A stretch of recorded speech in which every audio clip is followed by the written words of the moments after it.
Well, if 2024 is a correction on 2020 electorally, maybe it'll be a correction legally, too, as in maybe George Floyd, the sequel, will result in acquittal, not conviction, though, of course, the actual correction would be no trial at all, instead a hero's parade through Times Square and a firm handshake in appreciation. But quietly, behind all the election news, the trial for Daniel Penny is in progress in Manhattan. Recall, Daniel Penny is the Marine veteran who restrained Jordan Neely with a chokehold on the New York City subway in May 2023. This after Jordan Neely was menacing and threatening passengers. After the chokehold, Neely died, and Penny was charged with manslaughter and negligent homicide for supposedly applying reckless force, causing Neely's death. As of Monday night, the prosecution has rested its case. Through it, we learned a few things, among them that, just like George Floyd, drugs were a factor in this case too. And also, just like George Floyd, somehow those drugs don't matter. According to the medical examiner who acknowledged on the stand, she didn't even consider the role of drugs at all before conclusively determining the cause of death, at least according to reporting. In New York, there are no cameras in the courtroom. We can't listen to this testimony. As far as I'm aware, there is no transcript publicly available either. So we just have quotes and characterizations from reporters in the courtroom. It's of course possible there's context missing or information is otherwise wrongly presented, but the substance of the medical examiner's testimony isn't just according to a guy, or even two guys, or three guys. It's according to all the reporters who listened. The prosecution called 33 witnesses in total.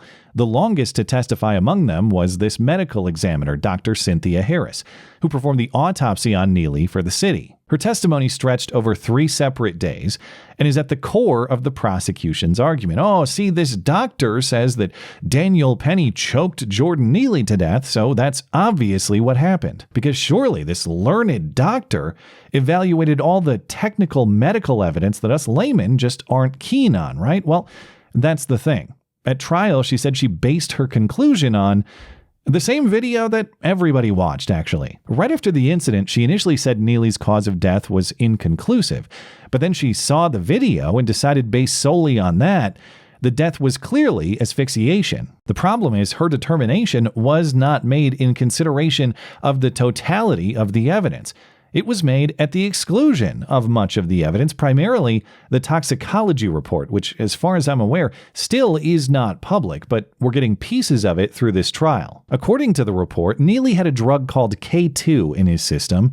It's a synthetic cannabinoid, an artificial marijuana, effectively, which may sound benign, but given how quickly these drugs are developed and modified, the exact properties of what Neely was using are unknown, though you can bet the drug was highly potent, the doctor said. A toxicology report revealed Neely had a synthetic cannabinoid, otherwise known as K2, in his system. But she told the jury no one can say how much, because current testing does not quantify it. It only determines if it's present, since synthetic cannabinoids change like fashion trends. On cross-examination, defense attorneys asked her about higher rates of toxicity and hospitalizations due to K2. She said it was 2 to 100 times more potent to standard natural occurring cannabinoids. So we don't know how much he took. We don't know how strong it was. We don't know the physiological effects it may have had. The doctor's position is, I don't care. The toxicology report doesn't matter. And actually, I don't even care if he had enough fentanyl to kill an elephant pumping through his body, because it was definitely the chokehold that killed him, she said. And so the doctor never even considered the toxicology report at all. She reached her conclusion before the report was even out. After viewing video of an unresponsive Neely, and though waiting for toxicology results, she made her ruling, doubling down, telling the jury that Neely could have had enough fentanyl in his system to knock down an elephant, and that still would not have changed her opinion. Now, how you can credibly say, I don't care if he had a fatal drug dose in him, I would not consider that drug dose to be fatal, must be beyond my simpleton medical understanding. But even more confusingly, the doctor offered additional commentary about how Jordan Neely's existing medical conditions may have complicated his health and could have interacted with the drug, too. Jordan Neely had sickle cell trait, impacting his body's ability to carry oxygen in the blood, and it was initially believed Jordan Neely died of cardiac arrest, not asphyxia. The doctor acknowledged the drugs Neely was taking certainly, quote, would not help his heart. Beyond the toxicology report, the doctor also acknowledged that the physical evidence didn't conclusively support a chokehold-caused death either. She said there were very slight spots of bleeding under the skin on Neely's neck from the chokehold pressure, but that she and a colleague agreed those spots were insufficient to conclude that the chokehold killed him. And of course, the conclusion that Daniel Penny killed Jordan Neely with a chokehold is also complicated by the fact that Neely still had a pulse when emergency responders arrived. The doctor said that doesn't matter either because he was already effectively dead. She said in an asphyxia death, the brain dies first and the heart keeps beating for a little while after. Responding officers testified Neely had a pulse. Dr. Harris says that's not surprising. This is an asphyxial death. The brain dies first. Even if true, what caused the asphyxia, as in the lack of sufficient oxygen, has multiple considerations. There's Neely's sickle cell condition. There's the mystery drugs he was taking, and yes, there is the physical restraint too. But in concluding that it was clearly all one factor and none of the others, the medical examiner did not use the toxicology report to support her conclusion. She did not use the physical examination of Neely's body to support her conclusion. She just used the same social media video that anybody else did to support her conclusion. Now, is the video evidence? Of course it is, but is it the type of evidence that a medical examiner would ordinarily consider? If a guy gets shot and there's a video of it happening, that's pretty conclusive, obviously, but that's not what the medical examiner is going to show us.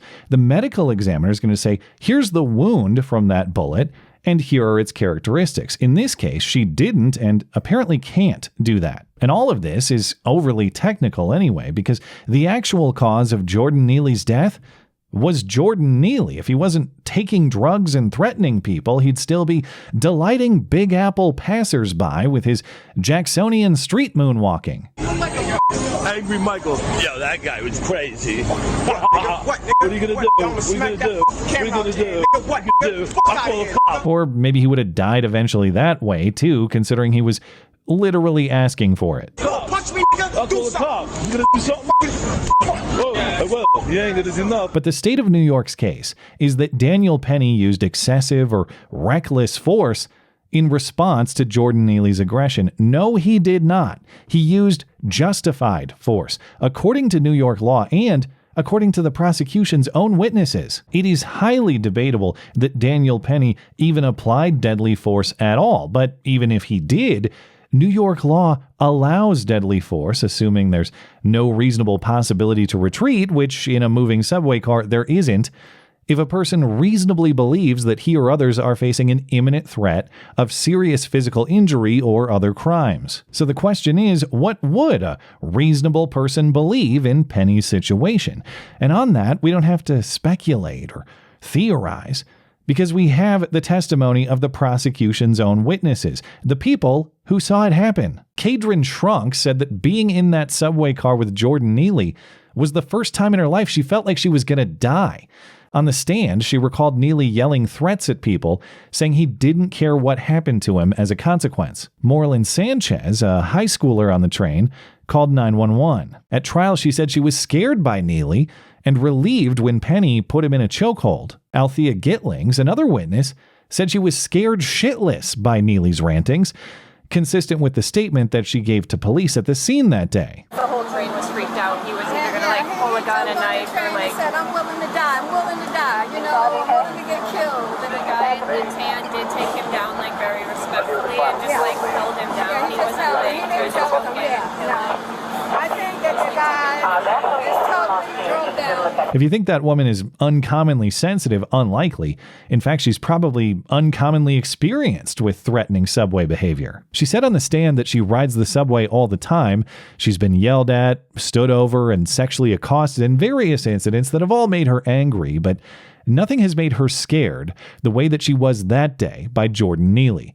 Neely scared the living daylights out of everybody, she said. New York law does not require people in a confined space to sit and quiver in fear of a credible imminent threat against them, or to wait until that threat is realized to act. The law allows forceful intervention to neutralize that threat, and that's all that happened that day. The people, through Daniel Penny, took care of what the state often refuses to, in general, and in Jordan Neely's case specifically. Jordan Neely had 42 arrests in the prior decade, 4 of them for violent assaults, including punching an old woman in the face. At the time of his death, there was an active warrant for yet another Jordan Neely arrest, the one that Daniel Penny had to make because the state didn't. And if you think there's some kind of injustice in the people picking up the state's slack to deal with criminal threats, well, consider the fact that none of this is actually governed by the technicals of New York law anyway. It's governed by basic moral principle. You don't get to patrol around threatening people to their faces and get away with it. If you think otherwise, go ahead and try it and see how long you last. Not long is the answer, and that's universally true anywhere you attempt it, enlightened progressive utopia or not. Because it's a fundamental truth about the world. The only question is whether the highest levels of our legal and medical expertise are actually smart enough to recognize it. Thanks as always for listening and for supporting this channel. Always appreciate that thoughtful discussion down below, and especially over on X, that is at ML Christiansen. You're always welcome to coming out and chatting my live streams. Those are live on Wednesday and Sunday nights. Looking forward to it. Goodbye.